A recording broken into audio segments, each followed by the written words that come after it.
Et votre foi, même petite, est la clé qui va ouvrir les portes de tout ce qui est impossible dans la vie.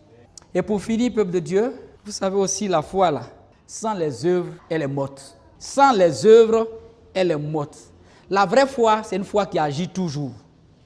Elle ne reste pas là à croiser les bras. Elle ne laisse pas à dire, Seigneur, tu as parlé sur ma vie, j'attends. Seigneur, tu as parlé, tu as dit que je vais être milliardaire, j'attends. Tous les jours, je suis à l'église, je prie, j'attends. Seigneur, tu as dit, je vais me marier, j'attends. Seigneur, tu as dit, je vais voyager, je ne fais même pas encore même passeport pour dire, mais j'attends. C'est-à-dire que Dieu même va aller faire passeport, il va déposer dans ta main. Tu vas te marier, tu attends. Dieu même va aller chercher femme ou bien garçon. Il va venir, bon, tu es couché où? Bon, voilà, prends. La vraie foi, elle agit. La vraie foi, elle agit. Regardez par exemple les 10 lépreux qui ont été guéris ils ont été guéris en marchant parce qu'ils sont venus vers Jésus. Jésus leur a dit, allez vers les sacrificateurs. 10 lépreux. Cette montagne de maladies, de lèpre, 10 personnes, ils sont venus vers Jésus un matin. Jésus était en train de marcher, Jésus était en train de partir. Ils sont venus en groupe, leur boïn là. Boïn de lépreux. Ils sont jusqu'à 10. Quand ils sont venus vers Jésus, ils s'attendaient à ce que Jésus les guérisse sur place. Mais Jésus a dit quoi? Il dit, bon, d'accord, je vois votre problème, je compatis à votre problème. Bon, allez-y vers les sacrificateurs. Quand ils ont entendu ce que Jésus a dit là, qu'est-ce qu'ils ont fait? D'accord. Donc, on n'a qu'à aller là-bas. D'accord. Mais on était là-bas. C'est pas grave, allez-y encore. Donc, ils ont marché. Il n'y a que 10 lépreux qui quittent une église, qui viennent vers Jésus. Et puis Jésus a dit, allez-y voir le pasteur où vous êtes quitté là. Allez-y voir. Et puis ils vont marcher. S'ils avaient dit, oh, mais c'est là-bas on a quitté déjà. Il dit quoi même? Mais Dieu, comme la foi doit te pousser à agir, Dieu veut qu'ils agissent. Dieu veut qu'ils marchent. Ils commencent à marcher.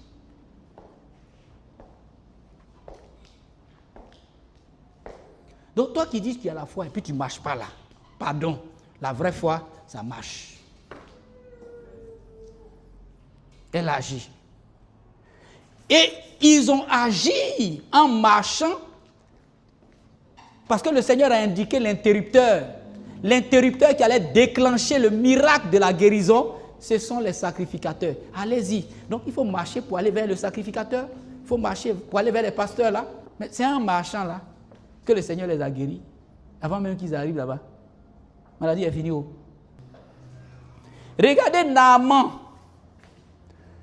Avant d'être guéri de sa lèpre, l'Esprit du Seigneur a saisi le prophète pour dire à Naaman, va te laver 7 fois dans la rivière, dans le fleuve.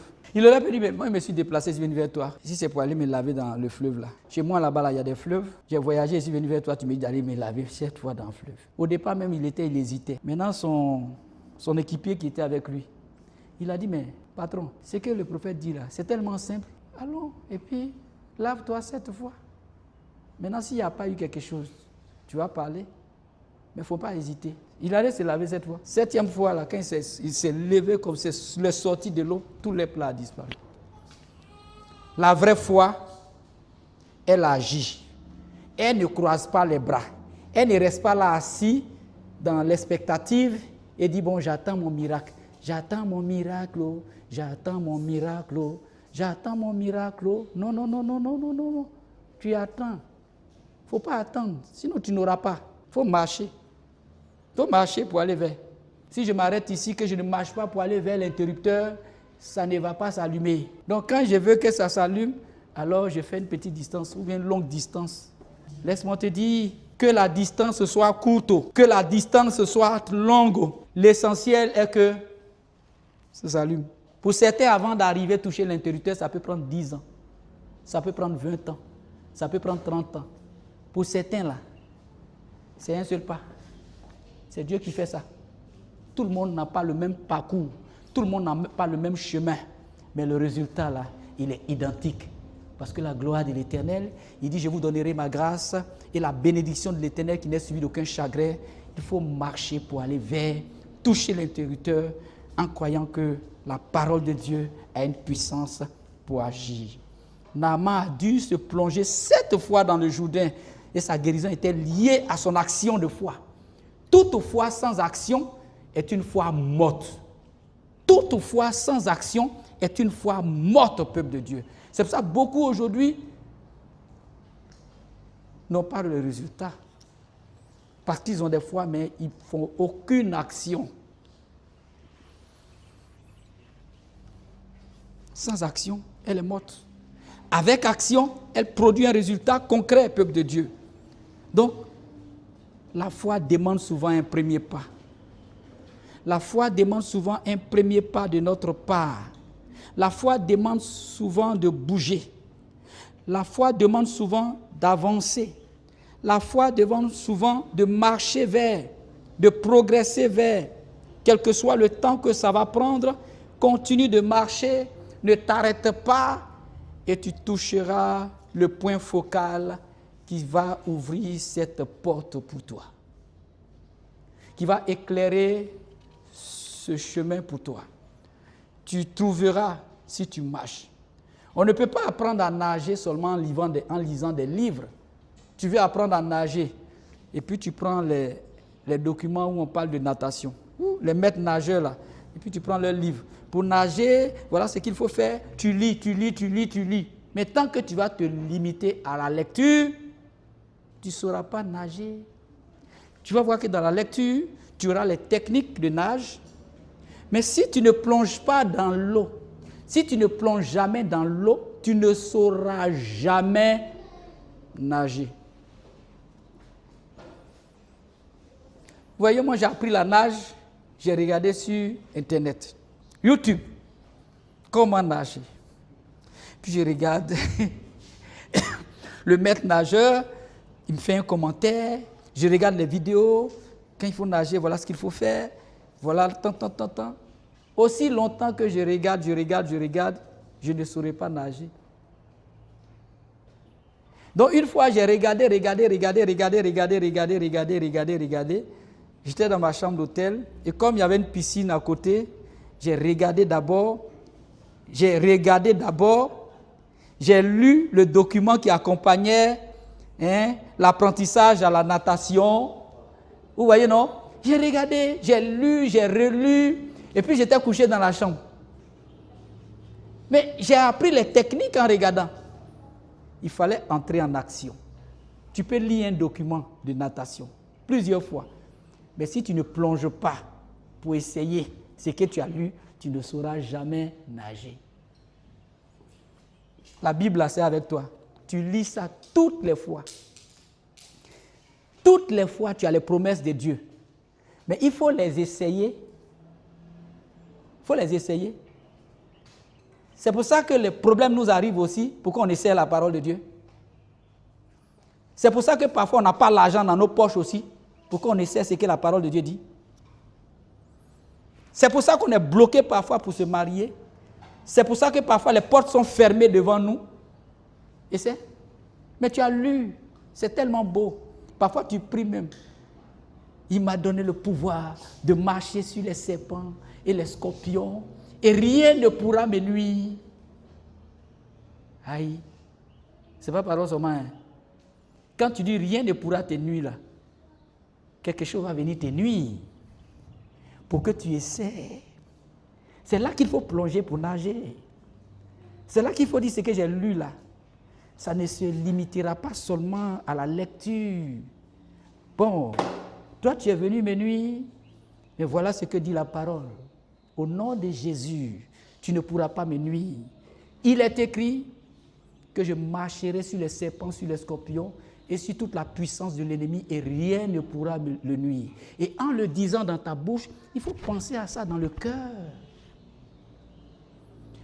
Parce que quand tu parles dans ta bouche et que le cœur même là, c'est pas ça. Satan lui voit, Dieu aussi lui voit. Satan ne te fera pas cadeau. Ton problème ne va pas finir. Ta montagne ne va pas se déplacer. La petite foi qui doit te permettre d'aller appuyer là, c'est une action qui vient de la profondeur de ton cœur. Tu dois croire au plus profond de ton cœur. Si tu appuies, ça va s'allumer. Donc quand tu vas, que tu appuies sur la parole de Dieu, ça va s'allumer. Voilà. Je sais que ça va s'allumer. Si c'est éteint, je sais que ça va s'allumer. J'allume, puis c'est allumé. Pourquoi c'est allumé? C'est parce que je sais que ça va s'allumer. Mais si je vais sans savoir que ça va s'allumer, je vais m'arrêter en chemin. Est-ce que vous comprenez ce qui se passe? On s'arrête en chemin parce qu'on n'est pas sûr. Déjà même prier là, il faut avoir confiance en Dieu pour prier. Ce n'est pas tout le monde qui prie. Hein. Il y a des gens ils ont problème mais ils sont fatigués de prier. Vous n'avez jamais vu ça? Parfois ça nous arrive. On a un gros problème, hein, mais on cherche la solution ailleurs. Prier là même on a paresse. Quels sont ceux qui prient? Quels sont ceux qui intercèdent beaucoup? C'est ceux qui ont confiance en Dieu. Parce que si tu n'as pas confiance en Dieu, pourquoi même tu vas prier même? Tu vas prier même pourquoi? Ta vie de prière est fade, ta vie de prière est clopée ou clopant. Tu n'as pas confiance. On dit prière, ce n'est pas ton problème. On dit intercession, ce n'est pas ton problème. Tu vois ça trop dangereux, trop lourd quoi. Tu vois ça trop compliqué. C'est trop compliqué pour toi. Tu manques de foi. Tu ne crois pas à ton Dieu là. Tu ne crois pas que Jésus est capable de faire quelque chose pour ton mariage. Tu ne crois pas que Jésus est capable de faire quelque chose pour ton succès. Tu ne crois pas que Jésus est capable de faire quelque chose pour le projet que tu as. Tu ne crois pas. Et quand tu ne crois pas là, tu préfères peut-être faire de petites choses là, à côté, pour te débrouiller. Non? Tu ne crois pas. Financement, on va quitter où? Tu ne crois pas. Tu ne crois pas même que Dieu est capable de relever ton ministère. Tu ne crois pas. Tu vas aller où même? Peut-être que tu as vu ça en rêve, mais tu ne crois pas. Rêve là, ce n'est pas réalité. Mais je vais te dire ce matin, crois en ce rêve qui vient de Dieu. Joseph a cru. Et même dans le plus fond, dans le profond, dans le fond du puits où il a été jeté, il croyait toujours en ce rêve. Il croyait en ce rêve dans la prison où il a été mis, il croyait en ce rêve. Et il est sorti de la prison. Il est sorti du trou. La foi, elle agit. Elle marche vers ta destinée. Marche vers ton miracle. Marche vers la gloire de Dieu. Marche sans relâche. Ne regarde pas à gauche ni à droite.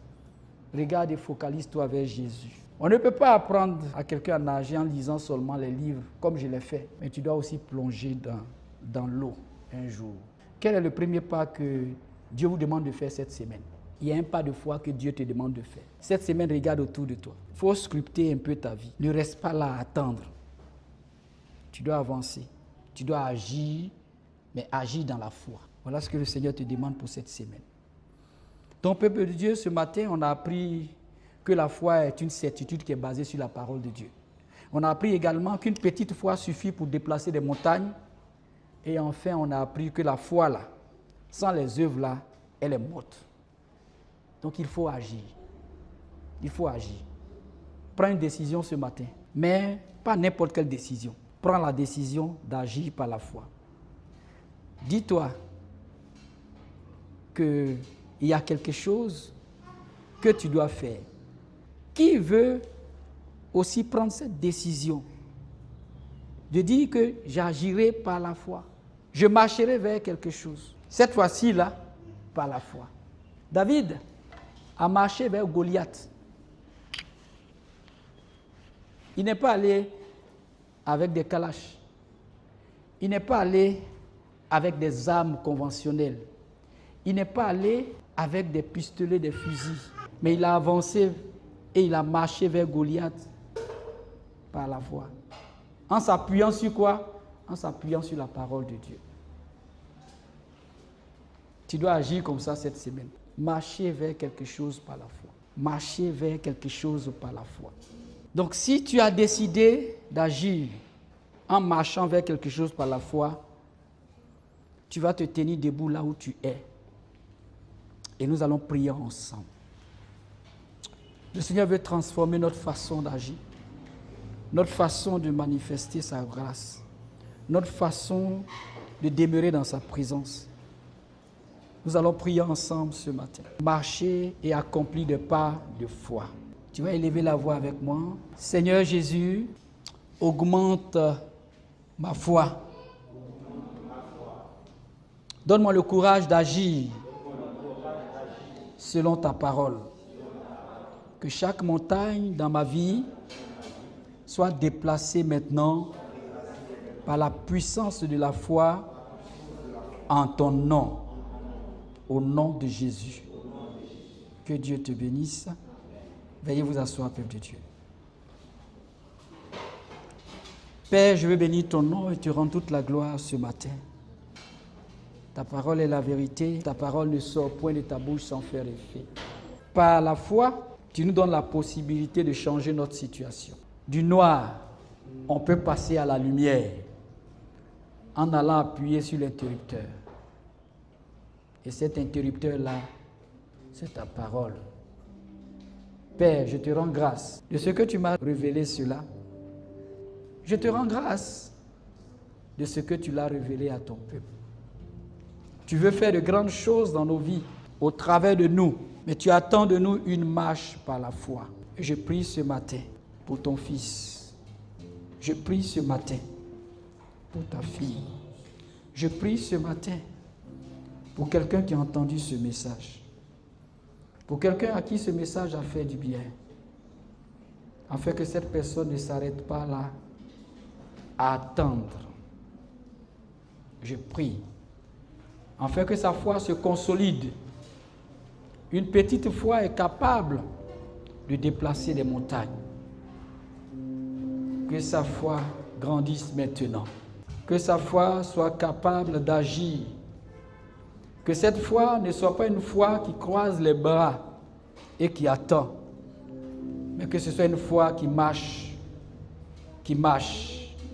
Si les 10 lépreux ont marché, tu leur as recommandé de marcher. C'est en marchant qu'ils ont vu ta gloire. Ce que tu demandes à ton Église, c'est de se tenir debout et de marcher. Et de marcher. C'est pour cela maintenant, Père, s'il y a quelqu'un qui est paralysé, qui ne peut pas marcher, je déclare ce matin au nom de Jésus que cette paralysie-là soit ôtée de sa vie au nom puissant de Jésus-Christ de Nazareth. Et que chacun se lève pour aller vers. Sois béni et que la gloire te revienne et que cette sémence, Seigneur, puisse porter du fruit dans le cœur de ton peuple. Au nom de Jésus, j'ai prié. Amen. Que Dieu vous bénisse, peuple de Dieu. À l'écoute de la parole de Dieu. Retrouvez-nous sur nos pages Twitter, Instagram et YouTube. Que Dieu vous bénisse.